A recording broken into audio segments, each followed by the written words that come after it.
Hoje vamos meditar um pouquinho no texto que o Daniel já leu. Nós já estamos contextualizados. Eu queria meditar com vocês o Evangelho de João, capítulo 11. O versículo é o 33. Evangelho de João, capítulo 11, versículo 33.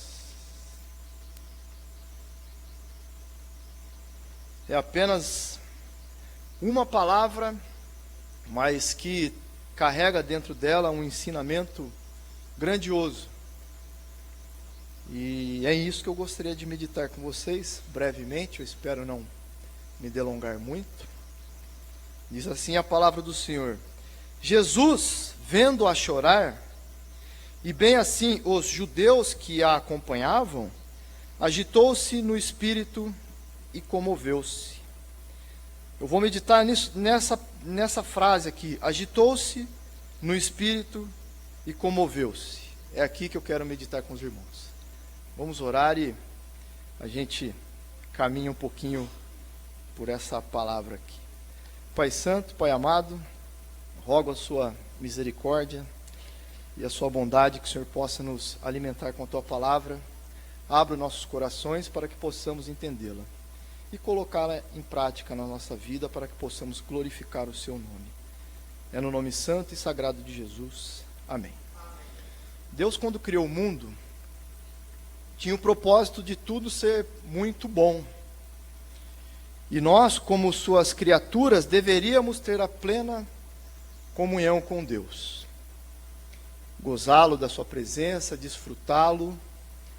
Seu objetivo maior, o propósito de Deus ao nos criar, era compartilhar conosco o seu amor, a sua alegria. E o propósito principal do mundo não era para ter dor, morte, sofrimento, luto. Porém, todos nós sabemos que o mal apareceu. E o mal é um intruso na criação de Deus. Todos nós sabemos disso, nós lemos Gênesis, e dali em diante nós vemos que as coisas não ficaram legais com a criação boa que Deus fez. O mal, meus irmãos, nós sabemos que não respeita cor, sexo, idade, condições financeiras. O mal e o sofrimento não quer saber se você tem dinheiro ou se não tem. O mal não quer saber se uma pessoa ela é boa, se ela é má. Porém, sabemos que o sofrimento nem sempre ele é justo. Às vezes o sofrimento é muito injusto. Como, por exemplo, nós ficamos sabendo de crianças, padecendo e sofrendo enfermidades terríveis. Há 3 meses atrás, uma colega de trabalho me procurou. A gente tinha conversa a respeito um pouquinho das situações. Não sei se ela é evangélica, professa ser, mas não sei. Dizendo que precisava de oração por um filho de uma vizinha dela, que descobriram que essa criança tinha meningite. Isso, se eu não me engano, foi numa terça-feira. Essa criança foi diagnosticada com meningite. E nessa terça-feira, do que eu fiquei sabendo, foi as últimas horas dessa criança foi angustiante. Essa criança de 4 anos, ela teve diversas convulsões, algumas paradas cardíacas, a febre altíssima. E segundo os pais dessa criança de 4 anos, essa criança sofreu muito antes de falecer. Mas muito, muito mesmo. Gemia de dor, gritava de dor, uma criança de 4 anos. Então, a gente fica pensando, esse é o resultado do pecado, o sofrimento que o pecado nos oferece é isso, é o sofrimento. E muitas vezes uma criança de 4 anos, a gente sabe que todos nascemos pecadores, mas é difícil para a gente que é pai, para avós, para quem tem um coração, para quem é humano, ver uma criança sofrer dessa maneira e num dia essa criança morrer, essa família ser devastada. Isso foi isso ali no bairro atrás do Parque Osiel, foi bem próximo da gente aqui, e essa criança veio a óbito, infelizmente. Então, doenças, tragédias, dor, mortes, guerra, é isso que o pecado propõe a toda a humanidade. E francamente falando com os irmãos, eu não me escandalizaria se eu conversasse com esse pai, com essa mãe, e essa mãe colocasse a existência de Deus em xeque. Dissesse, onde está Deus que permitiu que isso acontecesse comigo? De uma forma tão brutal, uma criança de 4 anos morrer de uma forma tão brutal. Eu, pai, eu, mãe, não consegui fazer nada para ajudar o meu filho quando ele gemia de dor. Quando ele tinha diversas convulsões, numa tarde só. Algumas paradas cardíacas, o desespero desse pai e dessa mãe. Será que Deus não está vendo o que eu estou passando? Não me escandalizaria se ela dissesse isso. Será que Deus não se importa comigo?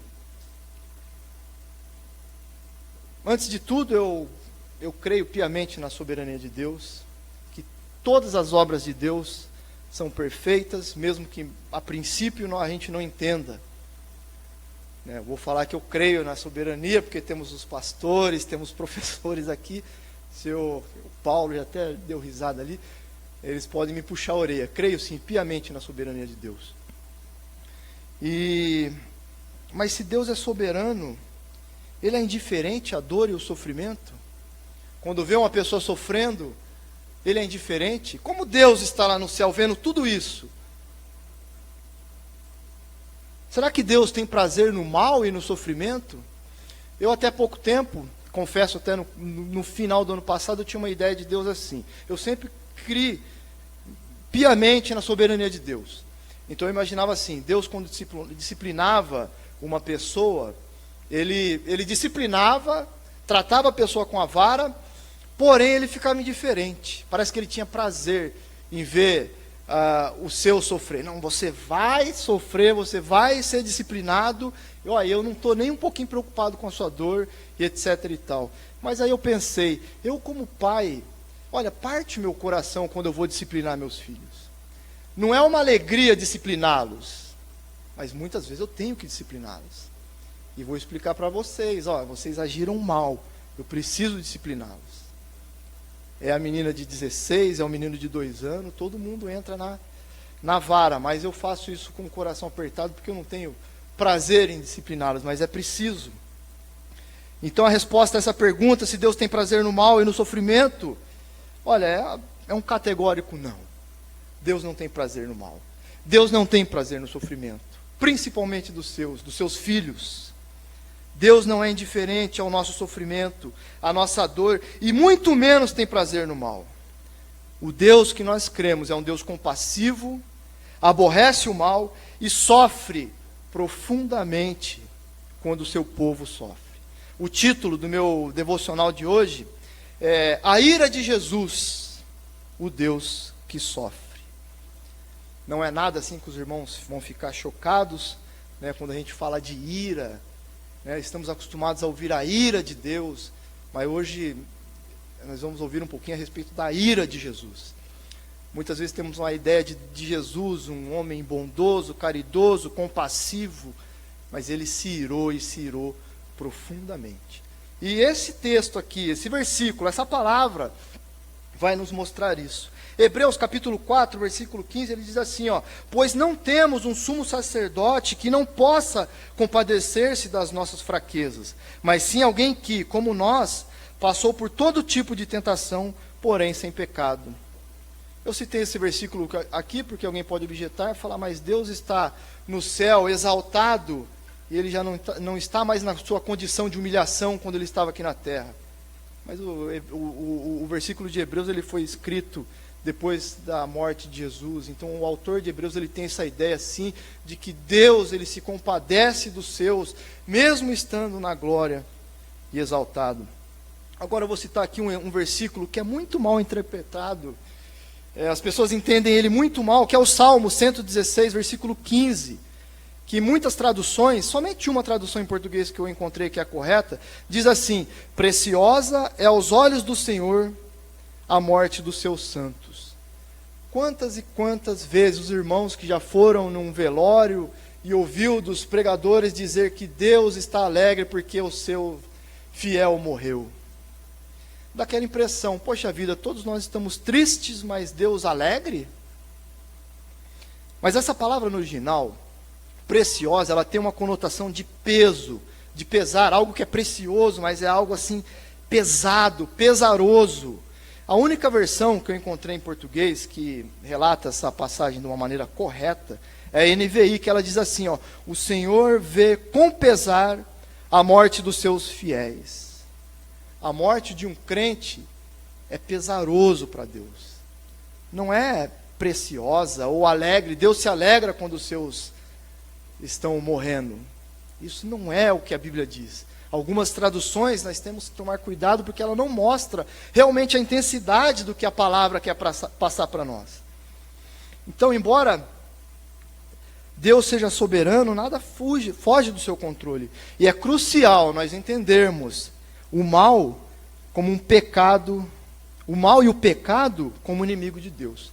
Eu achei aqui um filósofo cristão chamado David Bentley Hart, que ele publicou um artigo depois dos tsunamis, lá em 2004, lá na Ásia. E ele escreveu assim: uma criança morrendo lenta e dolorosamente de difteria, uma jovem mãe consumida pelo câncer, dezenas de milhares de asiáticos engolidos num segundo pelo mar, milhões de pessoas assassinadas em campos de concentração nazistas e russo, e as que morrem de fome.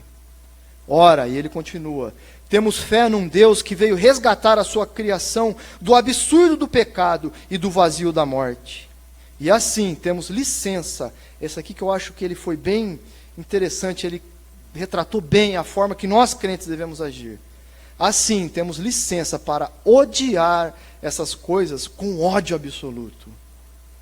Assim, quando buscamos consolo, não imaginamos felicidade maior do que saber, quando testemunho a morte de uma criança, eu não vejo a face de Deus, mas vejo a do seu inimigo. Nós estamos acostumados, a algumas pessoas, em ver as tragédias, o mal, o sofrimento, a face de Deus, como se Deus fosse fraco, ele não pudesse evitar aquilo. Mas todas as vezes, eu concordo com esse filósofo aqui, que nós olharmos o sofrimento, a morte, nós temos que considerar que essa é a face do nosso inimigo, a face do pecado, aquilo que Deus, aquilo que o sofrimento e o pecado trouxe à humanidade. E um exemplo dessa verdade, na Bíblia, a gente vai encontrar em João capítulo 11, versículo 33, como nós já lemos, né? E eu queria meditar com vocês nessa pequena frase. Jesus agitou-se no espírito e perturbou-se. Infelizmente, essa tradução, todas as traduções, todas as Bíblias em português, elas não foram traduzidas corretamente. Não sei o motivo, infelizmente, os tradutores da Bíblia em português suavizaram essa passagem aqui. Toda vez que nós lemos essa passagem, ela não traz a intensidade, o calor que João queria passar para os seus leitores.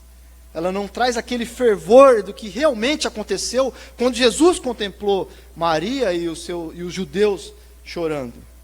Na verdade, eu pesquisei essa palavra. Isso aqui que está escrito, agitou-se no espírito e comoveu-se, é uma palavra que se diz assim, ela é difícil de falar. Embrimaomai. É uma palavra grega, que ela significa assim, bufar.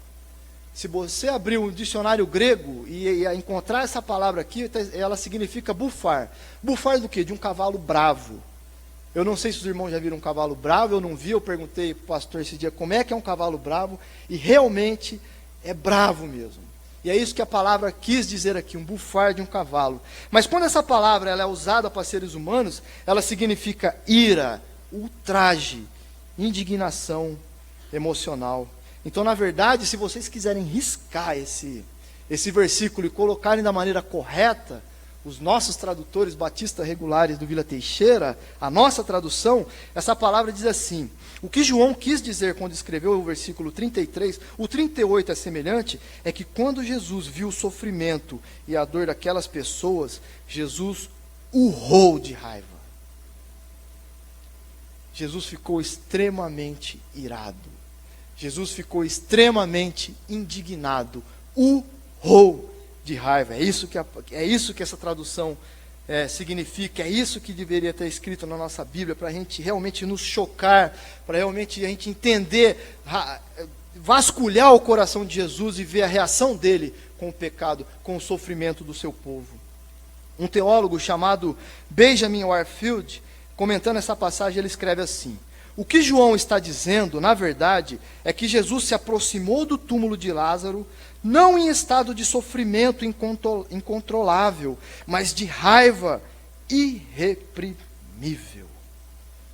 É dessa forma que Jesus contemplou aquela cena. Raiva, ódio. Vamos rasgar algumas vezes na Bíblia as imagens que as pessoas passam de Cristo. Jesus odeia o pecado.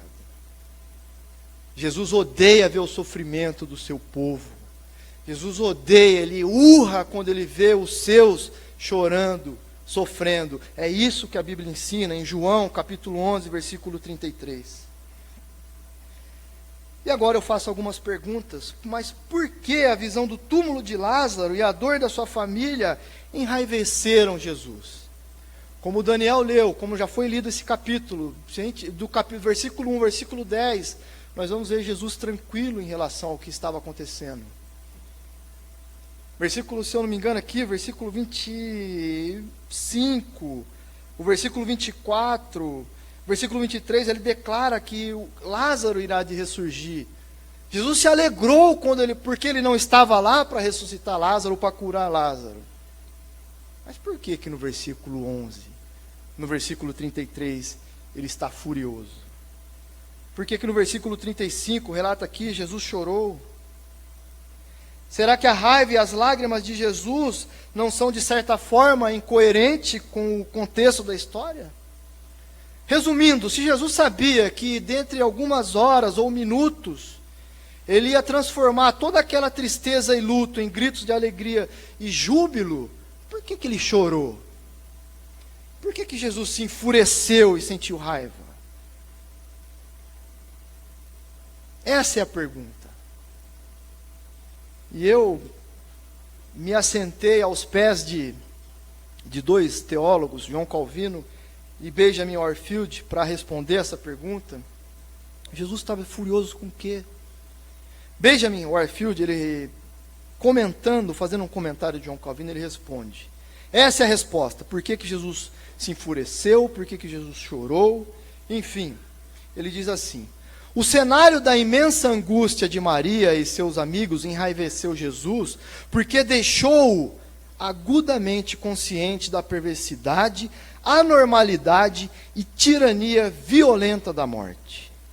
No sofrimento de Maria, Jesus contempla a desgraça geral da humanidade e inflama-se de raiva contra o opressor dos homens. Uma fúria inextinguível toma conta dele. Todo o seu ser fica transtornado e perturbado. A morte é o objeto da sua raiva. E por trás dela, aquele que tem o poder da morte, a quem Jesus veio destruir. Lágrimas de solidariedade talvez encham seus olhos, mas isso é secundário. Sua alma está dominada pela raiva e ele avança para o túmulo como um campeão se prepara para o conflito. Nessa afirmação em particular, João nos revela o coração de Jesus, enquanto nos conquista a salvação. Jesus ataca em nosso favor, não de forma fria e despreocupada, mas fulminando de raiva contra o inimigo. Ele não apenas nos salva dos males que nos oprimem, ele sofre por nós e conosco em nossa opressão. E sob o impulso desses sentimentos, ele conquistou a nossa redenção. O meu sofrimento, o seu sofrimento foi o combustível que fez Jesus não negar a cruz. Foi o combustível que fez Jesus caminhar valentemente até a cruz do Calvário. Por amor ao seu povo, por amor àqueles que ele salvou, que ele vai salvar. Jesus bradou, Jesus se enraiveceu, Jesus enfureceu por amor a nós, pelo nosso sofrimento. Então aqui eu vou citar alguns versículos, já estou caminhando para o final. Eu só queria que os irmãos entendessem realmente essa palavra, essa tradução, essa nova tradução, para que possamos realmente entender o teor, a intensidade dessa palavra, que realmente nós meditarmos quando estivermos no vale da sombra da morte, em tempos de angústia e de sofrimento e de dor, e acreditar sim, piamente, que Deus não nos abandonou, que Deus nunca nos abandonará, e Deus não é indiferente à nossa dor e ao nosso sofrimento. Esse é o Deus que nós cremos. Irmãos, foi por amor a nós que há muito tempo Deus profetizou que Cristo esmagaria a cabeça da serpente. Porém, ela lhe feriria o calcanhar. Esse ferimento no calcanhar significa sofrimento. Jesus vai vencer a morte, mas vai sofrer para vencer a morte. Essa mordida da serpente no calcanhar significa o sofrimento. Jesus sofreu muito, homens de dores. Por amor ao seu povo, ele foi desprezado e rejeitado pelos homens. Foi um homem de tristeza e familiarizado com o sofrimento. Foi transpassado por causa das nossas transgressões e foi esmagado por causa das nossas iniquidades. Por amor a nós, antes de ser crucificado e ao chegar ao Getsêmani, foi tomado de pavor e angústia ao ponto de exclamar: minha alma está profundamente triste até a morte. E na cruz do Calvário, como água se derramou, e todos os seus ossos foram desconjuntados, seu coração se tornou como cera e derreteu-se no seu íntimo. Por amor a mim, a você, a sua igreja gloriosa, e todos aqueles que se reconhecem como pecadores, o Senhor fez cair sobre ele a iniquidade de todos nós. Ele foi oprimido e foi afligido, e contudo não abriu a sua boca, como cordeiro levado para o matadouro, e como ovelha diante dos seus tosqueadores fica calada. Jesus não abriu a boca. Jesus Cristo, por causa da sua infinita indignação contra o pecado, teve as suas mãos e seus pés perfurados, dividiram as suas vestes e tiraram sorte entre si. A Jesus lhe foi dado um túmulo com os ímpios, embora não tivesse cometido nenhuma violência e não houvesse mentira em sua boca. Contudo, meus irmãos, foi da vontade de Deus esmagá-lo e fazê-lo sofrer. E finalmente, por amor a nós, ele sofreu o abandono do Pai e bradou: meu Deus, por que me abandonaste? Por que está assim tão longe dos meus gritos de angústia? E finalizo: o mal é um inimigo da boa criação de Deus. É isso que nós temos que ter em mente. Todas as vezes que nós sofremos, todas as vezes que nós padecemos enfermidades, isso não é o plano de Deus para as nossas vidas. Deus profundamente sofre conosco, sofre com o seu povo. Jesus veio ao mundo para enfrentar e acabar com o mal. Deus se compadece de nós e por esse motivo ele veio em fraqueza e caminhou em direção à cruz. Porque se Jesus viesse em glória, em poder e majestade, ao invés de fraqueza, ele nos destruiria. Mas um dia, tão certo como a nossa presença aqui hoje, tão certo como você respira aí, como você folheia a sua Bíblia, coça a sua cabeça, dá aquela pestanada de sono, Jesus vai voltar como juiz para destruir o mal de uma vez por todas. Essa é a verdade. É isso que o livro de Apocalipse nos ensina. Jesus irá voltar para destruir o mal de uma vez por todas. E eu encerro aqui com as palavras de outro teólogo que eu admiro muito, D.A. Carson, que diz assim: o Deus em quem confiamos sabe o que é sofrimento, não apenas do modo pelo qual Deus sabe todas as coisas, mas por experiência própria. Deus sabe o que é sofrimento, não porque Ele é onisciente, onipresente, onipotente, mas porque Ele sofreu, Ele sentiu na sua carne o sofrimento. E Hebreus capítulo 5, versículo 8 diz assim: embora sendo filho, Ele aprendeu a obedecer por meio daquilo que sofreu.